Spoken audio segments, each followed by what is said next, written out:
আর প্রচুর গরম। আসার সময় তো প্রায় 6 কিলোমিটার মতো হাইটে চলে আসি। চিন্তা করছি ভিসা পাইলে তারপরে সুন্দর মতো গাড়ি দিয়ে চলে যাব।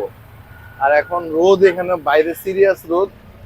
আমার যেটা বলি সবচেয়ে, কম্বোডিয়ার ভিসাটা যদি সুন্দর করে ওদেরকে মানে কি বলে যে বোঝানো যায়, এবং হোটেল হোটেল এয়ারপ্লেন এগুলো যদি বুকিং দেখানো যায়, তাহলে ওরা কোনো মানে উল্টাপাল্টা করতে পারে না।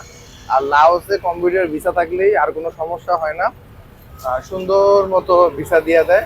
জাস্ট খালি $30 জায়গায় $60 লাগে। আর সব সময় এটা সকালবেলার দিকে আসলে সবচেয়ে ভালো হবে, কারণ সকালবেলাই ভিসাটা তাড়াতাড়ি দেয়, নাহলে পরের দিন দেয়। যেমন আমি কালকে দিছিলাম, কালকে 26শে আগস্ট 2024 সাল। 26 তারিখে আমি দিছিলাম হচ্ছে, আসছিলাম 11:30 না 12:30টার দিকে। আসার পরে দেখা গেছে যে তখন এম্বাসি বন্ধ লাঞ্চের জন্য। তারপরে যখন খুললো 2টা বাজে, আমি 2টা বাজে জমা দিলাম, আমাকে পরের দিন আজকে ডেট দিল। আমি সকাল সকাল এসে আমার ভিসা নিয়ে নিলাম। আমি যদি এটা সকালবেলা জমা দিতাম, তাহলে আমাকে হয়তো লাঞ্চের পরে বিকালবেলা 3টা 3:30টার দিকে এদেশি টাইমে দিয়ে দিত, তাহলে আর কোনো প্রবলেম হইতো না। আর লাওসের ভিসার জন্য, লাওসের ভিসা এখন পাইছি। এখন আমার হচ্ছে বাই রোড এবং বাই এয়ারপ্লেন দুইটাতেই দেখতেছি, কারণ বাই রোডে শুনছি আমি গেলে $68 মতো লাগবে।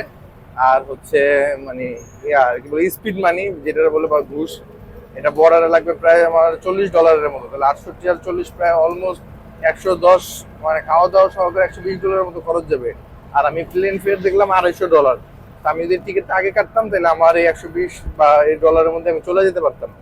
আমার এটা সময় লাগবে বাসে গেলে, বাই রোডে গেলে প্রায় কি বলে যে দেড় দেড় দিনের মতো, পাক্কা 1.5 দিনের মতো লাগবে।